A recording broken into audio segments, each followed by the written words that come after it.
निधन से मुश्किल से 2 महीने पहले डॉक्टर अंबेडकर ने बदला था धर्म। क्या थी वजह? 14 अक्टूबर 1956 में देश में तब सनसनी फैल गई थी जबकि डॉक्टर भीमराव अंबेडकर अपने 3.65 लाख समर्थकों के साथ बौद्ध धर्म स्वीकार कर लिया। हालांकि इसका संकेत वह बहुत पहले से दे रहे थे। वह हिंदू धर्म में जाति व्यवस्था के कटु आलोचक थे।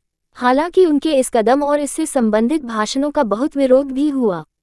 14 अक्टूबर 1956 को नागपुर की दीक्षा भूमि में अपने समर्थकों के साथ बौद्ध धर्म स्वीकार करते हुए डॉक्टर भीमराव अंबेडकर। 14 अक्टूबर 1956 नागपुर की दीक्षा भूमि। डॉक्टर भीमराव अंबेडकर अपने 3,65,000 फॉलोअर्स के साथ बौद्ध धर्म स्वीकार कर लिया। इससे पहले वह कई किताबें और लेख लिखकर ये तर्क देते रहे थे कि क्यों अस्पृश्यों के लिए बराबरी पाने के लिए बौद्ध धर्म ही क्यों एकमात्र रास्ता है। हालांकि इसके कुछ समय बाद अंबेडकर ने अपने अनुयायियों को बौद्ध धर्म में प्रवेश दिलाया। ये बात हमेशा बहस का विषय रहती आई है कि अंबेडकर ने ये कदम आखिर क्यों उठाया। इसे समझने के लिए राजनेता और समाज सुधारक डॉक्टर भीमराव अंबेडकर के 1935 के एक भाषण पर निगाह डालनी होगी। ये उनका बहुत आक्रामक भाषण था। तब अंबेडकर ने पहली बार जबरदस्त भाषण देकर नीची समझी जाने वाली जातियों को बहुत कुछ सोचने पर मजबूर कर दिया था। उनका यही भाषण इसके करीब 20 साल बाद हकीकत में बदला। इस भाषण में पूरे समाज की पीड़ा और भावना छुपी थी। उन्होंने इस भाषण के जरिए लोगों को झकझोर दिया था। उन्होंने उस भाषण में साफ शब्दों में कहा था कि ताकत चाहते हैं, सत्ता और समानता चाहते हैं तो धर्म बदलिए। उस भाषण में उन्होंने कहा, डॉक्टर भीमराव अंबेडकर को बचपन में हिंदू धर्म में रहते हुए ऐसे हालात, ऊंच नीच और छुआछूत का सामना करना पड़ा था कि इस संघर्ष को वो ताजिंदगी नहीं भूल पाए। हालांकि इस संघर्ष ने उन्हें और शोषित वर्ग में एक नई किस्म की चेतना और जज्बा भी पैदा किया। अंबेडकर की इस बात का हुआ विरोध। इस भाषण ने अंबेडकर को देश भर में चर्चाओं में ला दिया। उनका विरोध भी शुरू हो गया। कई नेता उनके विरोध में आ गए। अंबेडकर पर देश की 20% से ज्यादा आबादी को भड़काने के आरोप लगने लगे, जिस पर उन्होंने कहा, जो शोषित हैं उनके लिए धर्म को नियति का नहीं बल्कि चुनाव का विषय मानना चाहिए। ये बातें जब महात्मा गांधी तक पहुंची तो उन्होंने इस बात से ऐतराज किया। उन्होंने साफ कहा कि धर्म बदलना कोई समाधान नहीं होता और न ही ऐसा करना चाहिए। तब गांधी जी ने कहा, धर्म कोई चोगा नहीं होता। गांधी ने कहा था, धर्म न तो कोई मकान है और न ही कोई चोगा जिसे उतारा या बदला जा सकता है। ये किसी भी व्यक्ति के साथ उसके शरीर से भी ज्यादा जुड़ा हुआ है। गांधी का विचार था कि समाज सुधार के रास्ते और सोच बदलने के रास्ते चुनना बेहतर था, धर्म परिवर्तन नहीं।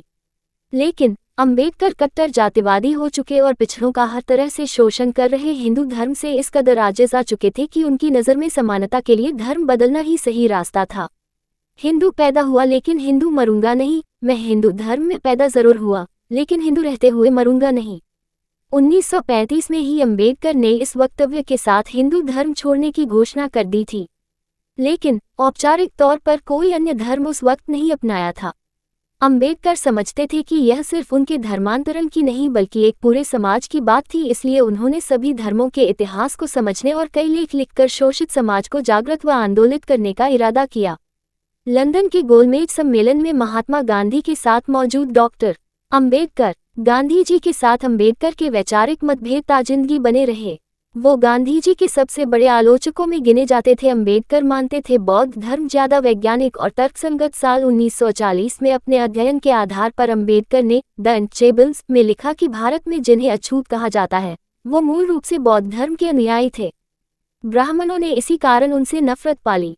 इस थ्योरी के बाद अंबेडकर ने 1944 में मद्रास में एक भाषण में कहा और साबित किया कि बौद्ध धर्म सबसे ज्यादा वैज्ञानिक और तर्क आधारित धर्म है। कुल मिलाकर बौद्ध धर्म के प्रति अंबेडकर का झुकाव और विश्वास बढ़ता रहा। आज़ादी के बाद संविधान सभा के प्रमुख बनने के बाद बौद्ध धर्म से जुड़े चिन्ह अंबेडकर ने ही चुने थे। क्या थी वो 22 प्रतिज्ञाएं जो कराई गईं?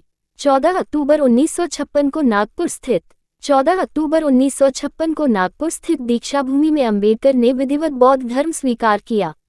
इसी दिन महाराष्ट्र के चंद्रपुर में अंबेडकर ने सामूहिक धर्म परिवर्तन का एक कार्यक्रम भी किया और अपने अनुयायियों को 22 शपथ दिलवाईं, जिनका सार था कि बौद्ध धर्म अपनाने के बाद किसी हिंदू देवी देवता और उनकी पूजा में विश्वास नहीं किया जाएगा, हिंदू धर्म के कर्मकांड नहीं होंगे और ब्राह्मणों से किसी किस्म की कोई पूजा अर्चना नहीं करवाई जाएगी।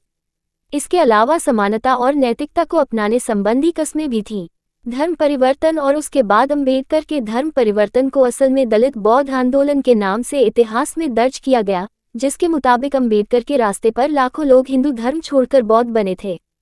हालांकि इस धर्म बदलाव की घटना के मुश्किल से 2 माह बाद ही उनका निधन हो गया। उनकी मृत्यु के बाद यह आंदोलन धीमा पड़ता चला गया। 2011 की जनगणना के मुताबिक देश में करीब 84 लाख बौद्ध हैं, जिनमें से करीब 60 लाख महाराष्ट्र में हैं और ये महाराष्ट्र की आबादी के 6% हैं, जबकि देश की आबादी में बौद्धों की आबादी 1% से भी कम है। नागपुर स्थित दीक्षाभूमि का प्रसिद्ध स्तूप, जहां अंबेडकर ने बौद्ध धर्म स्वीकारा था, ये जगह लगातार धर्म परिवर्तन की गवाह बनती रही है। अंबेडकर ने फिर ताउम्र बौद्ध धर्म की शिक्षाओं का पालन किया। वो चाहते थे कि देश से ऊंच नीच और छुआछूत खत्म हो जाए। हालांकि इस मामले में देश में काफ़ी सुधार भी हुआ, लेकिन अब भी काफ़ी कुछ किया जाना बाकी है। बौद्ध रीति रिवाज से ही हुआ अंबेडकर का अंतिम संस्कार। अंबेडकर 1948 से मधुमेह से पीड़ित थे। वह जून से अक्टूबर 1954 तक बहुत बीमार रहे। उनका स्वास्थ्य खराब से खराब होता गया।